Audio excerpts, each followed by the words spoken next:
I'm up in the cab of the new Case IH 580 AFS Connect Quadtrac, and the tractor is just pulling in the field here. And the new feature for this tractor is this display, and it has a lot of components that allow the operator to control the tractor and see the functions. So is this setting up your GPS line? Yes. Yeah. Setting up a new line in the new field here. So how do you like this display and the controls being digital? It's a lot to take in to get used to, but I like the options and availability of, you know, access everything about this machine is really neat. I was told that it functions uses a lot of Google sites. It works a lot like an Android telephone does, and that's what I'm used to. But once a fellow spends a few hours with it and gets it learned, I think it's extremely nice. I haven't even begun to go through every single option on it. Been in here for 2.5-3 hours and set up some different pages, and there's stuff I want to change, but it's stuff you need to just sit still and do. The panning and the imagery on the you pan in and pan out on the machine. You can change your view, how you want to see the machine. I mean, that aspect of it is awesome to me. See, when I touched it, I've taken it off of the actual tracking the machine.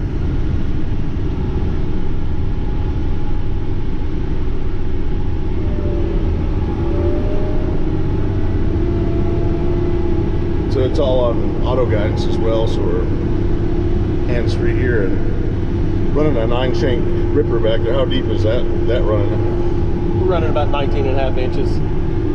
I'll give a 508 horsepower tractor a little workout. Oh yes, you can see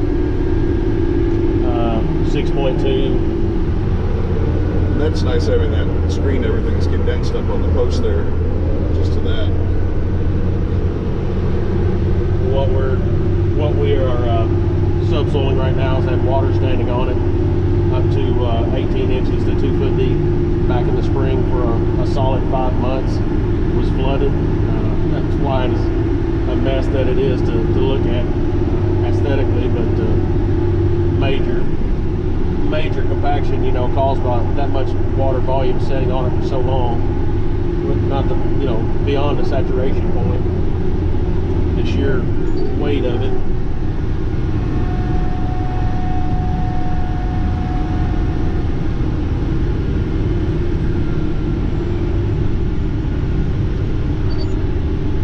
Everything looks very easy and just push button. And then you've got your camera, so you can actually put that up on the screen. We can see the ripper really easily, and you can watch what's happening out back there.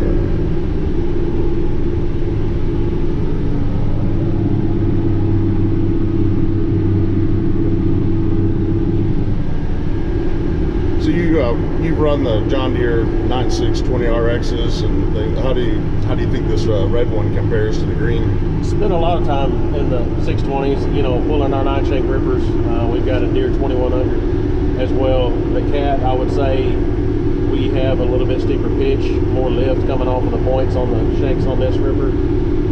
Definitely the hardest pulling tool we have here on the farm, minus a weight, but a true loaded draft weight and demand on the tractor.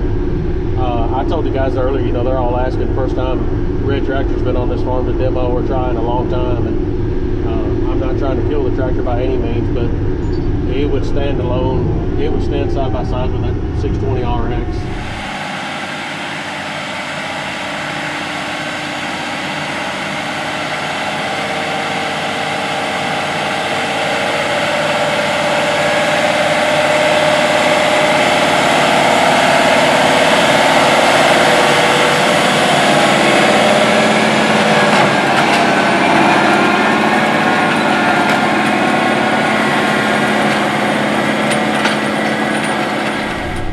Another thing this tractor, I stopped at our grain system, 12-foot wide scale deck, 30-inch belts, 580 machine, full of fuel, me setting in it, 62,180 pounds.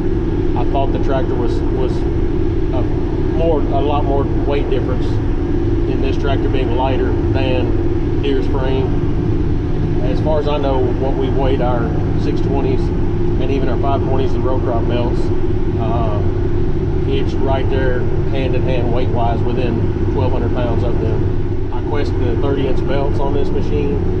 This hard dry ground that I'm working, really tight, the areas that I'm doing, you know, the only attention I'm giving to the field, I haven't been over a 10 or 11% slip, and that's on a limited basis. I can feel it, especially when we're hitting the headland here. Oh, yeah. So yeah, I take the tool off the ground. I mean, the tractor wants to take off. When they say when you encounter tough field conditions and power bolts, we're definitely hitting it right here. Yes. What do you think of the ride of this? You know, track machines, you've got the trimmer, I would call it, of the cleats on this harder ground, on surface, dry as we are. I think I'm very pleased with the cab suspension, the 4-link suspension under this cab.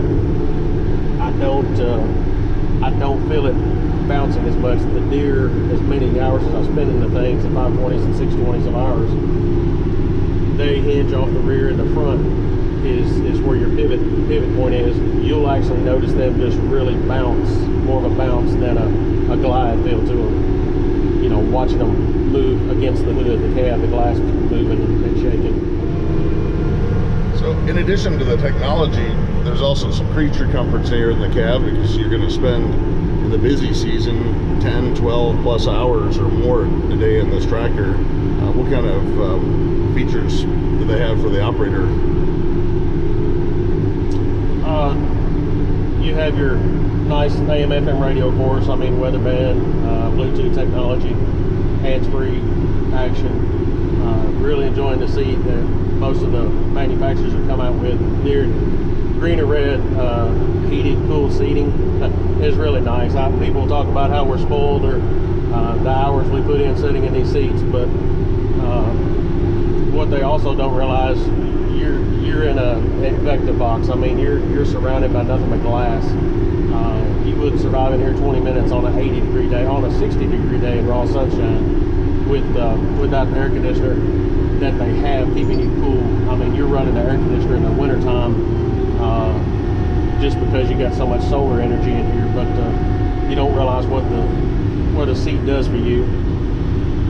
To get in here, you get tractors going with the heat of the day, your hydraulic reservoirs under the cab, you got hydraulic lines running, oil flowing from 40 to 80 gallon per minute flow. You know, it's a lot of heat disbursement, and the cab is up above, and everybody knows heat rises. So I mean, it's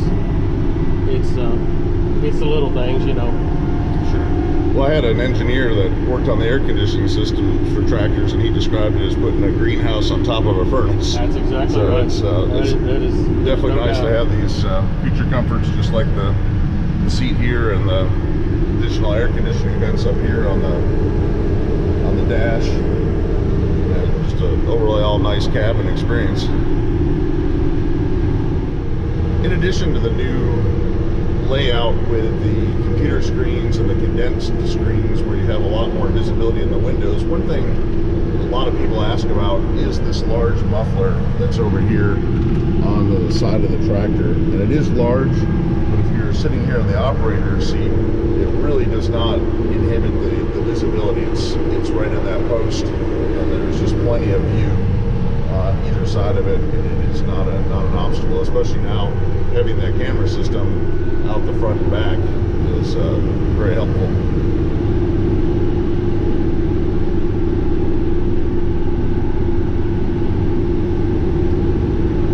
So again, having that camera system right there as we go along this tree line, now you can actually see, you know, if there's something you didn't see out ahead of you, it's right there.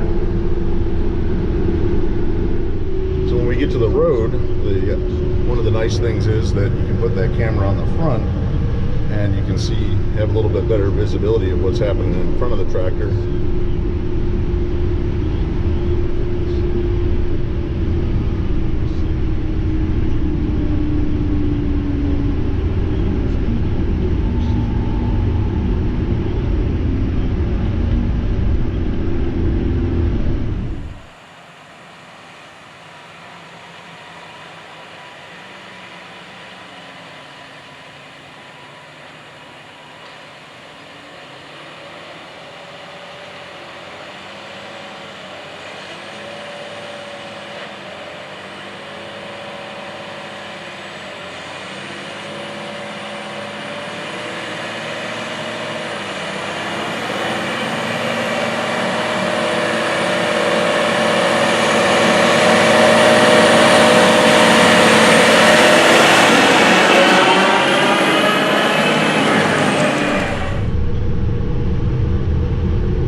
hope you've enjoyed spending some time out in this Western Kentucky field during tillage with the brand new model year 2021 Case IH AFS Connect 580 Quadtrac. It's always interesting to see all the technology and horsepower that goes into the functions of a big new machine like this. Does your farming operation use a Quadtrac tractor? I'd like to hear about it in the comment section below. Tell me about the model that you're running and the implements that you operate with it. If you've enjoyed the video, consider subscribing to Big Tractor Power YouTube, where there's over 1,000 videos of farm machines in action. As always, thank you for watching.